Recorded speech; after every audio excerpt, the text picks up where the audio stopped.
Welcome to another episode of Home Front. This is episode 2. It's Rome, and I am glad to have you in my home on the home front. And if you missed yesterday's episode, our first episode, let me give you a little rundown on what the show is about, right? So it's a family talk show, and we're going to discuss all of the issues that are affecting us right now in this pandemic and in life in general. And today with us, we have one of our specialists, because you know we only bring in the professionals and the specialists to answer your questions and the questions that I would have to, because I'm a real curious fella. Eh? So let's dive right inside. With us, we have a pediatric emergency specialist with us on board.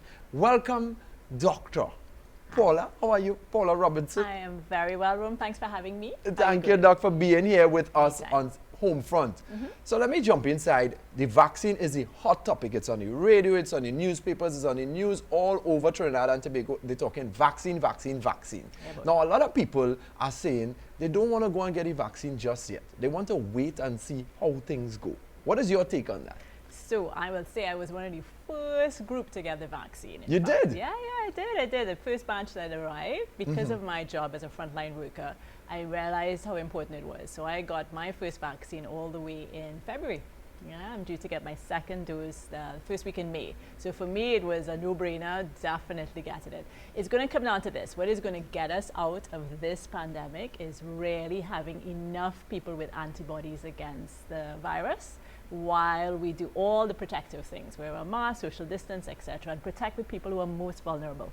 So that needs us to get vaccinated. So the people who wait in and see, you would tell them, go get vaccinated. Right, because the problem is there's going to be a competition basically between people getting more and more infected and the amount of people that we're vaccinating. If people are waiting, the virus has chance now to develop more and more variants, more strains that potentially now are going to not be as responsive to the vaccine. So waiting is not a good idea. Because that's what I'm thinking, what would people be waiting for? They said that they're waiting to see the effects of the vaccine, but to me, the vaccine has been tried and tested.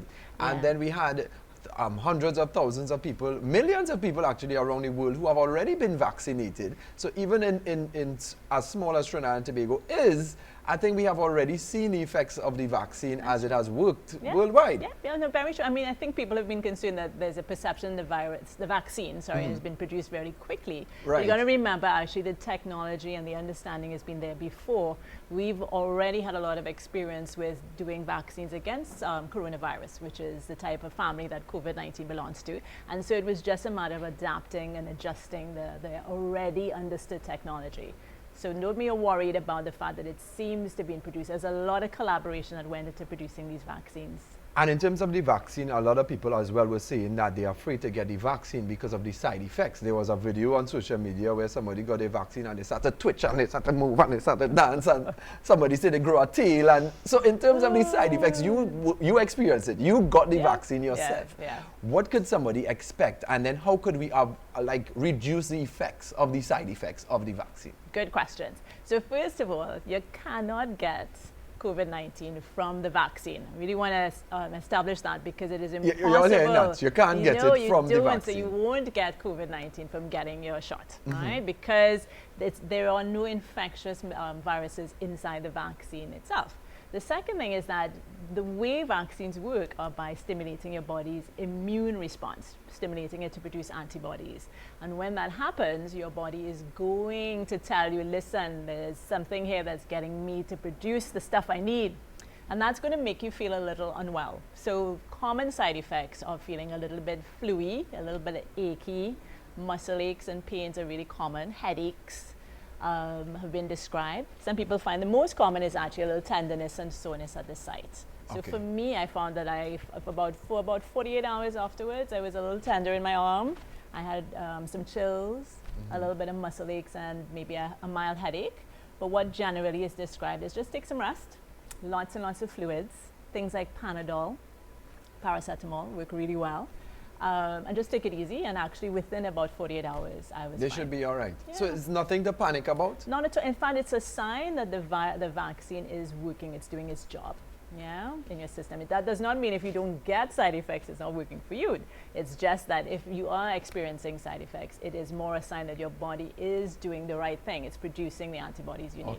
Okay. So, Yeah. so they could breathe a sigh of relief, and they wouldn't get it twitch. They wouldn't get it. No, They wouldn't grow a definitely, tail. you're not going to get COVID from the vaccine. You're not going to grow a tail. I'm here to tell you, I don't have a tail. I did not do anything. I know. I didn't see you coming with that tail. Exactly, right? I know. I know. It's definitely something that you will get over. Okay. Yeah? I know that you work with kids in terms of pediatrics and in emergency in terms of pediatrics as well. Could we see a vaccine soon for children? $1 million question, Ru.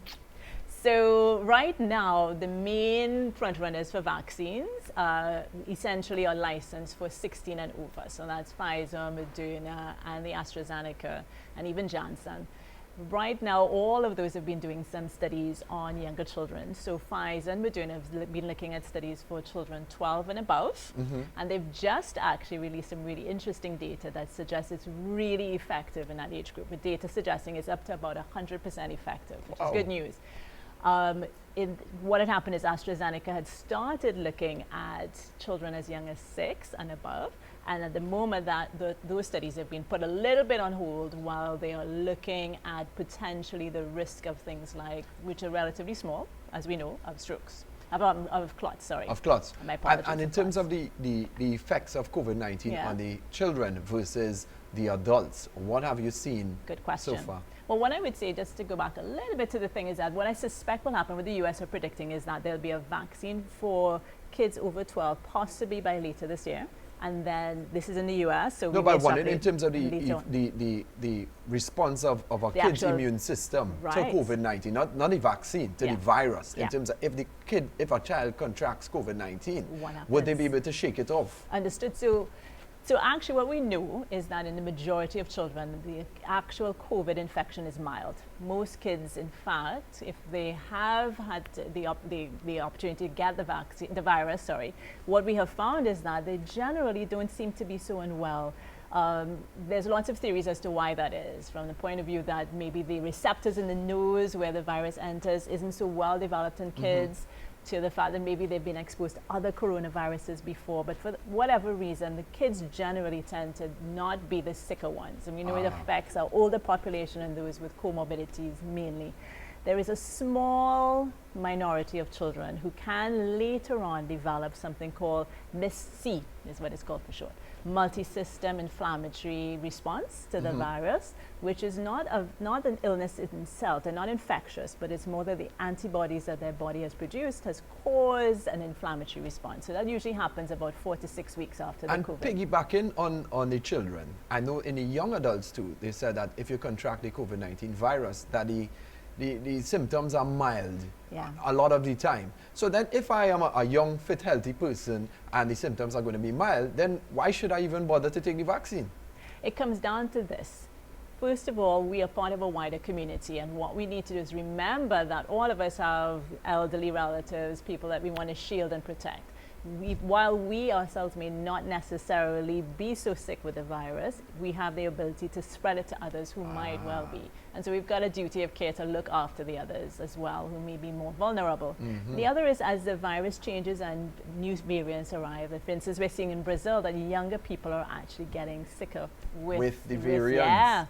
And so it's really important for us to really make sure we are getting the vaccine to avoid variants propagating. So I want to thank you very much for that information, because being a young, fit person myself, I was even thinking about, maybe I don't need the vaccine, but after you just said that, maybe I do. So I definitely will, when my chance reaches, go get my vaccine. And we are encouraging everyone to go get your vaccine as well. So now we're going to take care of your mind and your soul and bring you at peace. It is time for our mindfulness segment.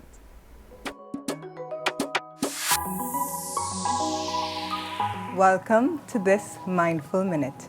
Today we're going to practice mindful breathing. So if you're comfortable, just closing your eyes, and I want you to just notice what it feels like to breathe. Noticing the air as it comes in and out through your nostrils.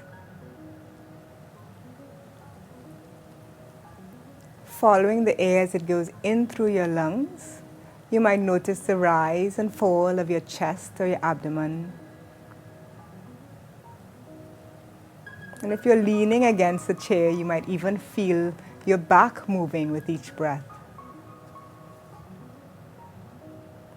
So the beauty of the breath is that we can't hold on to the last breath or anticipate the next breath. We can always use our mindful breathing to be here now. I always love that mindfulness segment because it brings me down calm, serenity. I love it. And I encourage everyone to practice it daily with us. Each episode, we're going to do it. So you get a chance, if you've never done it before, to practice mindfulness. And I want to thank you very much, Dr. Robertson, for joining us, taking your time out and sharing that information, especially for the parents who have children and who are always worried about COVID-19 and how it's affecting their kids at home, right? So we got all that information, and we will do it each and every day right here on Homefront. We're going to answer those questions that you ask. And we want to remind you about the PED Cares Foundation. PED Cares Foundation, they support that pediatric unit in Mount Hope as well, the emergency at Mount Hope. And we're going to encourage you to donate to the PED Cares Foundation because they partner with schools, with organizations, locally and internationally. They train doctors, they train nurses, they train the pediatrics as well. They do so much for our healthcare system that we need to give back to them because we want to make sure that you give something for the kids. They are the future. So a little goes a long way. So thank you very much to the PED Cares Foundation. And I know thank you for donating to the PED Cares Foundation. Right now though, I need you to pick up your phone. You know you like to take selfie pictures? Well, you're going to do a selfie video for me asking a question. Any question that you may have that you want us to ask here on the Homefront, give us a selfie video, submit it to the email address that's on your screen right now, and we are going to get a specialist to answer all of your questions. So catch you guys tomorrow, same time, same place on the Homefront. It's Rome! Enjoy your day.